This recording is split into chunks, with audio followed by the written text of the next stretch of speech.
Hello, everyone. Hello. Wow, what a crowd.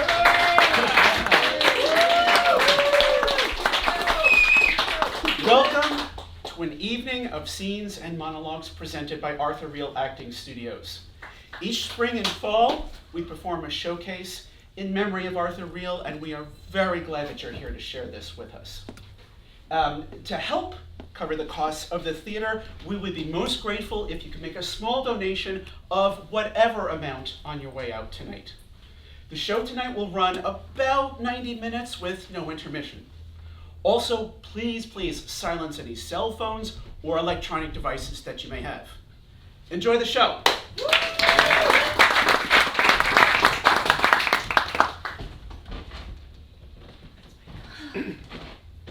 Jesus. H. Christ. For God's sake, Martha. It's after 2 o'clock in the morning. Oh, George. Well, I'm sorry, but What a cluck. What a cluck you are. it's late, you know. Late. What a dump. Hey, what's that from, What a Dump? How would I know what? Oh, come on, you know. What's it from? Martha, Well, what's it from, for Christ's sake? what's what from? I just told you. I just did it. What a dump. What's that from? I haven't the faintest idea what. Dumbbell. It's from some goddamn Betty Davis picture of some goddamn Warner Brothers epic. I can't remember all the pictures that. Nobody's asking you to remember every goddamn Warner Brothers epic. Just one. One single little epic. Betty Davis gets peritonitis in the end. And she's got this big black fright wig that she wears all through the movie. And she's married to Joseph Cotton or something. Somebody. Somebody. And she wants to go to Chicago all the time because she's in love with this actor with the scar. But she gets sick and she sits down at her dressing table. What actor? What scar? I can't remember his name. I want to know what the name of the picture is. Betty Davis sits down at her dressing table and she tries to put her lipstick on, but it gets all over her face, and she goes to Chicago anyway. Chicago. It's called Chicago. What? What is? The picture. It's called Chicago. Good grief. Don't you know anything? Chicago was a 1930s musical with Little Miss Alice Faye. Don't you know anything? Well, that was probably before my time, but Oh, can it? Now just cut it out. Now, in this picture, Betty Davis comes home from a hard day at the grocery store. she works in a grocery store. She's a housewife. She buys things. And she walks into the modest living room of the modest cottage that modest Joseph Cotton has set her up in. Are they married? Yes, they're married. To each other, Cluck. And she walks into the living room and she puts her groceries down and she looks around and says, "What a dump." Oh, She's discontent. oh. Well, what's the name of the picture? I really don't know, Martha. Well, think. I'm tired, dear. It's late. And besides, I don't know what you're tired from. I mean, you didn't have classes all day or anything. well, I'm tired.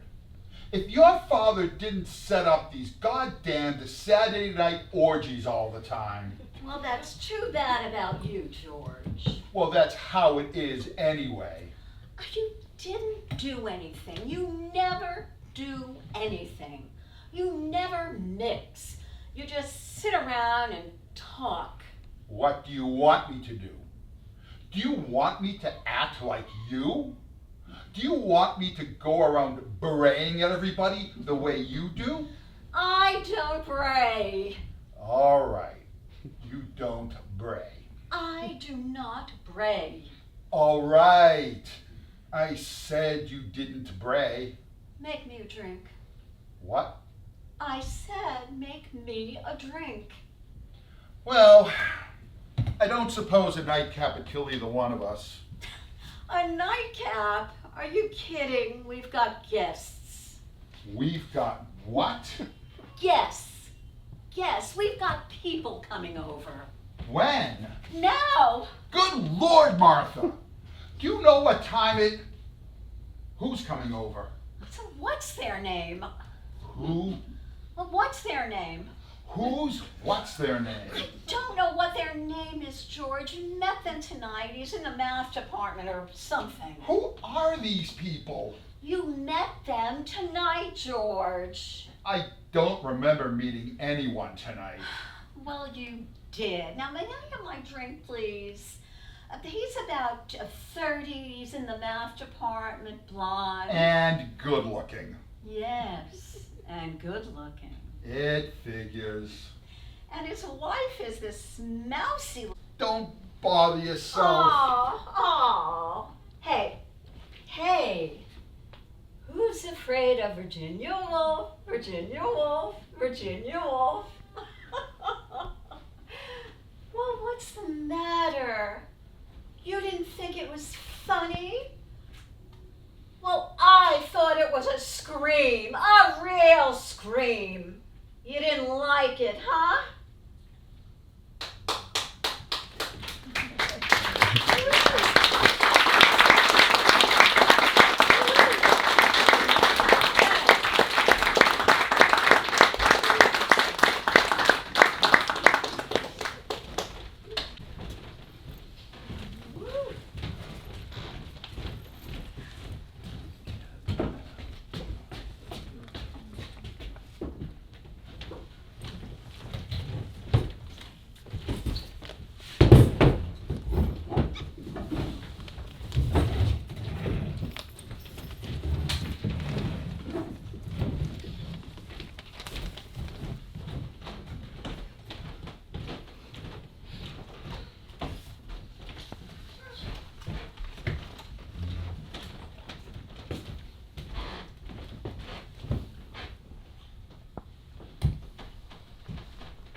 All right.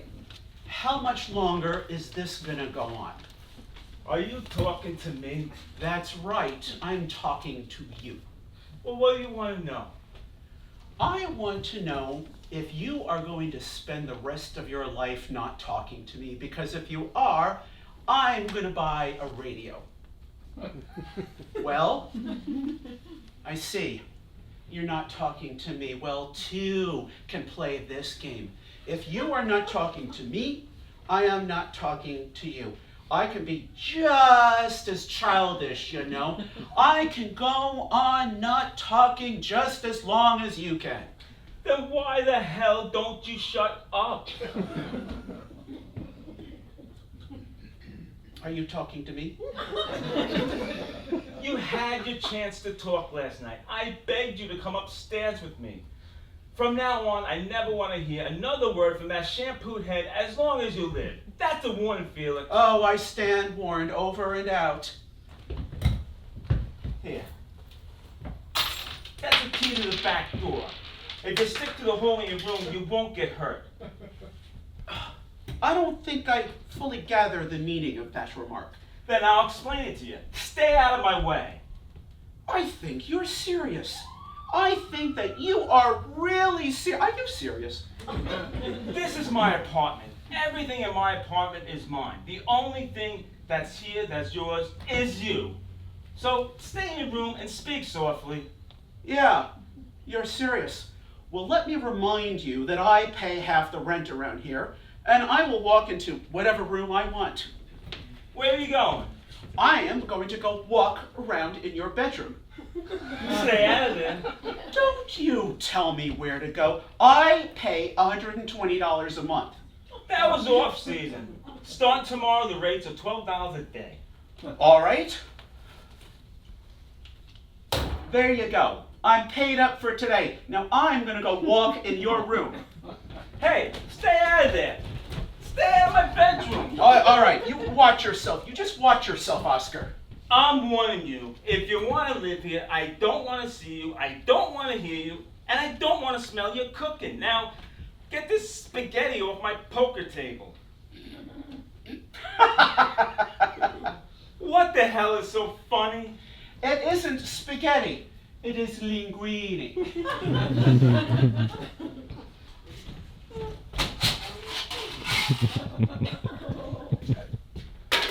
Now it's garbage. You are crazy. I'm a neurotic, but you are crazy. Crazy, huh? That's funny coming from a fruitcake like you. I'm not cleaning that up. Is that a promise? Did you hear me? I am not cleaning that up. Oh, look at it, just hanging all over the wall. I like it. Oh, you just let it lie there until it turned all brown and hard and... Ugh, it's disgusting. I'm cleaning it up. Hey, leave it alone. Touch one strand of that spaghetti and I'll punch you right in your sinuses. All right, Oscar, I'd like you to take a couple of phenobarbital, huh? Go to your room. Did you hear what I said? Go to your room. All right, everybody, let's just settle down, eh? Listen, if you want to make it through this night, you better tie me up and lock your doors and windows. All right, I want to know what happened. What happened? Yeah, something must have happened to make you go off the deep end like this. What was it? Something I said? Something I did? Huh? What? It's nothing you said, nothing you did. It's you. Oh, well, that's plain enough. I can make it plainer, but I don't want to hurt you. Well, what was it? I mean, was it the cooking? Was it the cleaning? Was it the crying? I'll tell you exactly what it is. It's the cooking, the cleaning, the crying, the talking in your sleep. It's the moose calls that open your ears at 2 a.m. in the morning. I can't take it anymore, Felix. I'm cracking up. Everything you do irritates me. And when you come in, the things I know you're going to do irritate me. You leave me little notes on my pillow. I told you 100 times I can't stand little notes on my pillow. We're all out of cornflakes. F you. It took me 3 hours to figure out that F.U. was Felix Unger. It's not your fault, Felix. It's a rotten combination. I get the picture. That's just the frame, the picture I haven't even painted yet. I have a typewritten list in my office of the 10 most aggravating things you do that drive me berserk. But last night was the topper. Oh, that was the topper. That was the ever-loving Lulu of all time. What are you talking about? The London broil? Not the London Royal. I'm talking about those 2 lamb chops. That English Betty Boop and her sister. I had it all planned out. Instead, I wind up drinking tea, telling them your life story. Uh-huh, so that's what's bothering you, that I loused up your evening. After the mood you put them in, I'm surprised they didn't go to Rockaway and swim back to England. Don't blame me. I warned you not to make that date in the first place. Don't point that finger at me unless you intend to use it. Oscar, you just... Get off my back! Get off! Off! What is this? A display of temper? I haven't seen you really this angry since the day I dropped my cigar in your pancake batter.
You still up? I thought you might be hungry. I had dinner at work. They had food sent in. We have to get the spring line out by next Thursday. Everybody's working overtime. Jacobson is sleeping in his office. Oh, because you said you might be home tonight. No, I told you. The whole week. Maybe into Monday or Tuesday. Everyone is exhausted. It's a wonder they're not all sick. I have some tea heated up. Sit with me for a few minutes. Let me take a shower first. I'm all sweated up. I smell from the cutting room. In 33 years, it has never bothered me before. I'll get the tea. How are the boys? I haven't seen them all night. They've been upstairs writing. Stanley thinks they might be able to get something in television. Television? 10 people in this country have a television. There's no money unless there's volume. He's better off at Abraham and Strauss. He says that if he gets this job, he wants to quit. Yesterday, he went to the city to look for an apartment. I think that he and Eugene are getting ready to move out. He wants to pay New York rent on a job he doesn't have yet? He's got a good future at A&S, for God's sake. He's got security there. What do either one of them know about show business? It's what they want to do. What you want to do and making a living are two different things. You don't keep a roof over your head by doing what you want to do. You do what you have to do. I'm not saying you're wrong, but if they don't try now, when will they ever get the chance? A chance at what? It's a 1 in a million shot. Who knows that they have talent? Did you ever see anything they wrote? They read me something they wrote. They got upset because I didn't laugh. They didn't tell me it was supposed to be funny. If you didn't laugh, how will they do with the 10 people with television sets? It's crazy. It's not for them. I'll talk to Stanley tomorrow. It's not up to you anymore, Jack. They're grown boys now. They do what they want. We don't need their money. It's just you and me and Papa now. And if Blanche can get Papa to move to Florida, it'll be just the two of us. It's a different world today. They have opportunities we didn't have. You didn't have the chance to look around. You took the first job that came along. Sometimes I worry that you took the first job and you didn't have a chance to do what you wanted to do. Was I complaining? Did I say I gave up anything? I wasn't that brilliant or educated to give up anything. But I made the most of what I did. Maybe to some people, I didn't accomplish anything important. But as a cutter, I'm one of the best. One of the most respected. Ask anybody. I don't have to ask. I know. You think I don't know what's on Stanley's mind? You think I don't know what he's looking for? Actresses. Showgirls. That's what he's looking for. And for that, he'll give up security in a future. Not everybody's looking for showgirls, Jack. Is he afraid of hard work? Is he afraid of putting in regular hours? I've done it for a lifetime. It hasn't killed me. No, it hasn't killed you, but I've always been sorry that you didn't find something to do in your life that you enjoyed more. I don't understand you. I've been a cutter for 33 years. Why do you bring up a thing like that now for? Because for the first time, you look different to me. I see sadness in your face. I don't see you in liking any of the jobs. Look, I look older because I am older. It's not what I see. What I see is disappointment in your eyes. What are you talking about? I don't know what I'm talking about, Jack. You tell me. Tell you what? If you got something on your mind, then say it. If I say what I'm thinking, you're liable to tell me something I don't want to hear. Listen, Kate, I've had a long day. I'm tired. Whatever this is about, we'll talk about it in the morning. I want to know what you're planning to do. Planning to do about what? Whatever's been going on, I want it to stop. I don't want to know who she is or what she's like, and I don't want to hear any lies. I want tonight to be the end of it, and if it is, I'll never talk about it again, as God is my judge. You think I'm carrying on with some woman? Where do you get such ideas from? There's two things a woman does not have to be told: when she's pregnant and when her husband stops loving her. Maybe we've had enough years of loving each other, but I don't want to spend the rest of my life being humiliated. Who have you been talking to? What goddamn liars tell you such things? Nothing is going on. What's happened to us when we can't believe each other anymore? Maybe it's the way you look at me when you say you're telling me the truth. There is no other woman. Why not? What? Why not? You're a healthy man. You're affectionate. You're as normal as anyone else. We have not been together as man and wife since God knows when. And if it's not me, and you're swearing it's no one else, I'm asking you, why not? Kate, let's not get into this. I beg of you. Don't beg me. Don't say how trusting we were. We passed all that when our children grew up. Now it's just you and me, Jack. And if I'm not enough for you anymore, then you tell me and get out. Get out, goddammit. I will not be pointed at from windows as I walk down the street. There is no other woman. I don't care. Stop it anyway. Look, I know I've changed. I know I'm different. Yes, you are. I've stopped feeling for things. Getting up in the morning, going to bed at night. Why do I do it? Maybe it was the war. The war came along, and after that, nothing was the same.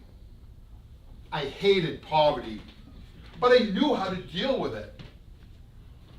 I don't know my place anymore. When I was a boy in Temple, I would look at the old men and think, they're so wise.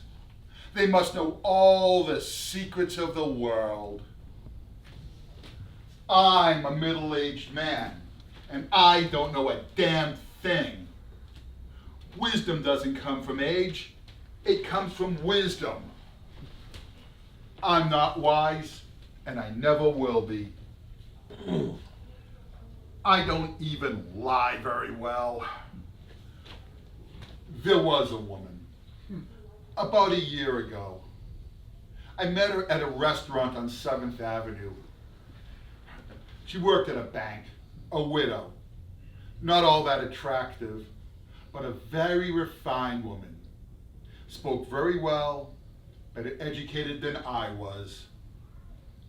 It didn't last long, Kate. I never expected it to, and it's over now. If I've hurt you, and God knows you have every right to be, then I apologize. I'm sorry. But I'll be truthful with you. I didn't tell you this just now out of some great sense of honesty. I told you because I couldn't carry the weight of all that guilt on my back anymore. How old a woman? Don't get into that, Kate. If you want to have your anger, throw something at me. But don't ask me questions about her. Let's talk about you and me. Tell me how we can get through this thing. But who and what she is not important anymore. How old a woman? God almighty, you won't be happy until you dig into it, will you? 44, 45. I don't know. I never asked her. What did you talk about? When? That first day at the restaurant. I don't remember. We just talked. It must have been about something. The soup, the chicken, the fruit cup. How do these things start, Jack? I never heard one before. I don't know anything. Everything. We talked about the weather, about politics, about music, our children. You have 45 minutes for lunch. Besides eating, that's a lot of ground to cover, wasn't it? Yes, it was a lot of ground to cover. Is that the answer you want, Kate? I want to know why, after 33 years of marriage, she is the one you picked. Don't! For Christ's sake, don't make me say nice things about her. You want me to say she was a tramp? Okay, she was a tramp. I had an affair with a peroxide blonde tramp. Is that all right, Kate? I wish to God she was a tramp. A tramp I could handle. But that's not your nature, Jack. I want to know why this woman was the one. This is a mistake, Kate. One we'll both regret, as God is my judge. Why this woman? Because she had an interest in life besides working at a bank or taking care of her house. To her, the world was bigger than that. She read books I never heard of, talked about places I never knew existed. When she talked, I just listened. And when I talked, I heard myself saying things I never knew I felt. Because she asked me questions that I had to answer. Learning about yourself can be a very dangerous thing, Kate. Some people, like me, should leave well enough alone. Those things you were afraid to hear, I won't tell you because they're true. It lasted less time than you think, but once was enough to hurt. I realized that. I never ate in that restaurant again, and I have never once seen that woman again. If either of us feels better now that I've said this, then shame on both of us. If I killed a man on the street, you would probably stand by me, maybe even understand it. So why is this the greatest sin that can happen to a man and wife? Because I will in a few minutes. But first, tell me about George Raft. George Raft, if I tell you about George Raft again, you're going to tell me that you still don't believe me. I believe you. I believe every word you say. So tell me, how did you meet George Raft? You've heard it 100 times. I know, but every time you tell it, it gets a little bit better. Go on. The night I danced with him, I committed a sin. I knew God was going to punish me for it, and he did. You pay for your mistakes in this world. What sin did you commit? The day before I was going to the Primrose, my Aunt Sipper died, my mother's sister. The next morning, the whole family went to the funeral. I took the day off from work. That night, we sat at my grandmother's to sit in mourning. But I knew that George Raft was coming to the Primrose that night. He was friends with the owners, and he had promised them that he would come. I never dreamed that he would dance with me. I just wanted to watch him. But in the back of my mind, I thought, if he sees me dance, who knows? He might ask to get up on the floor with me. He was not an actor yet, just a skinny kid who looked like Rudolph Valentino. But he was the best ballroom dancer in New York, and dancing with him made you queen of the city. Did he flip a coin like he does in the movies? Never. He smoothed his hair down with his right hand. He smoothed it down every 2 minutes. His hair got so shiny you could see your face in it when you danced with him. So, you went to the dance that night? Yes. I told my mother I wasn't feeling well. I told her I threw up in the bathroom, which I didn't. She sent me home. I knew that she and Papa and the girls would not be home until midnight. So I ran home, changed my dress, and walked to the Primrose with my friend Adele Abrams. I knew God was going to punish me for this. So the whole way over, I said to Adele, I wish I was Catholic. If I was Catholic, I could go to church, confess my sins, and God would forgive me. But I knew I was committing another sin by wishing I was Catholic. I was throwing my whole life away for one night to see George Raft. Did you have a crush on him? Are you crazy? He was Italian, and I was in enough trouble already. Besides, he wasn't my type.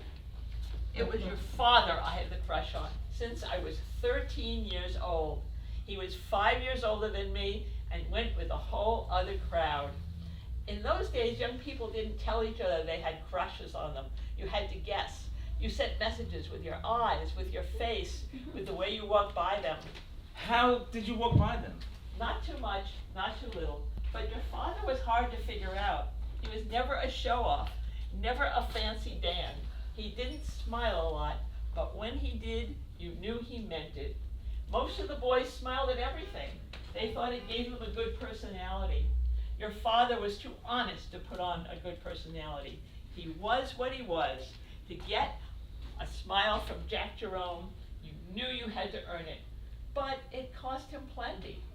The smilers got to be the salesmen. The smilers got to be the bosses. The smilers got all the girls. Your father paid the price for not being a phony. It was so hard to impress him. That's why I wanted to go to the Primrose that night. I thought if your father heard that I danced with George Raft, I might get him to notice me. This is a movie. There's a whole movie in this story, Ma. And one day, I'm going to write it. So that night, Adele and I walked to the Primrose in the pouring rain. My hair got soaking wet. I lost all my curls. I wanted to die. But then I got this brilliant idea. Instead of drying my hair, I combed it down straight, wet, jet black hair. I looked like a Latin from Manhattan, the perfect partner for George Raft. When I left the ladies' room, my own friends didn't recognize me. I can't believe this is my mother we're talking about here. Don't worry, I knew God was going to punish me for the wet hair too. 10 boys must have asked me to dance, but I said no to all of them. I did not want to tire myself out. But then I started to get scared. It was 10 after 11 and he still didn't show up. If my parents walked in at midnight and I wasn't there, they would know that I was lying to them.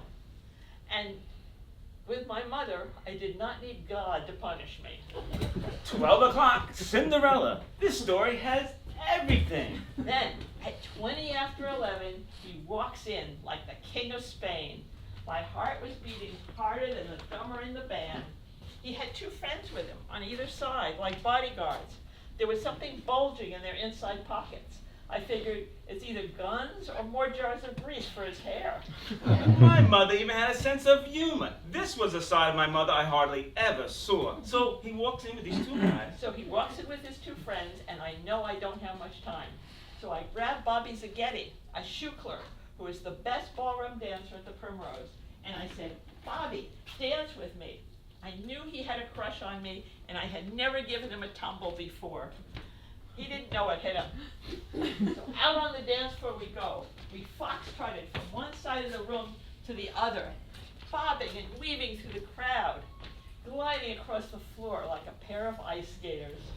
Begin to begin. Maybe night, maybe day. That's what I would use in this story. I never once looked to see if George Raft was watching me. I wanted to get his attention. I did not want to give him mine. The music ended, and Bobby dipped me down to the floor. Lower than a nice girl should dip. But I figured one more sin wouldn't kill me. I was dripping in perspiration. I walked over to Adele and said, well, did he watch me? She said, it's hard to tell. His eyes don't move. And I looked at George Raft, where he was sitting with his 2 friends. And she's right, his eyes don't move. Folks, he hasn't even noticed me. And I said to myself, well, if it's not meant to be, it's not meant to be. And Adele and I headed for the door. The tension mounts. The audience is on the edge of their seats. As we passed his table, George Raft stands up and says, excuse me. He's looking right at Adele. He says, may I ask you a question, please? She is shaking like a leaf, and she walks over to him. Adele? He's talking to Adele Abrams? He says, "Do you think your friend would care to dance with me?" She says, "You want me to ask her?" He says, "Yes, please, I'm a little shy." I don't believe it. I don't believe George Raft said that. I swear to God, may I never live to see another day. Even if it's true, it's out of the picture, as an audience would never believe it. Fine. So Adele walks over and asks me, and I look at him, and he smiles at me. His eyes move for the first time. Not a fresh look, but the look of a man with a lot of confidence. Scared the life out of me. I walk over to him. He takes my hand and leads me out to the dance floor. Everyone in the Primrose is watching us, even the band. Someone had to whisper to the band, "Start playing," so they would begin, and they began. We danced around the room, and I held my head high and my back straight as a board. I looked up at the ceiling and down at the floor, but never in his eyes. I saw a professional do that once. His hands were so gentle, barely touching me, but I knew exactly which way he wanted me to move and when he wanted me to turn. Contrary to popular belief, everything in life doesn't come to a clear-cut conclusion. Mother didn't do anything very exciting with the rest of her life except wax her grandmother's table and bask in the joy of her son's success. Whatever she gave, she found her own quiet pleasure in. She was never really comfortable with the words like, "I love you." A hard life can sometimes knock the sentiment out of you. But all in all, she considers herself a very lucky woman. After all, she once danced with George Raft.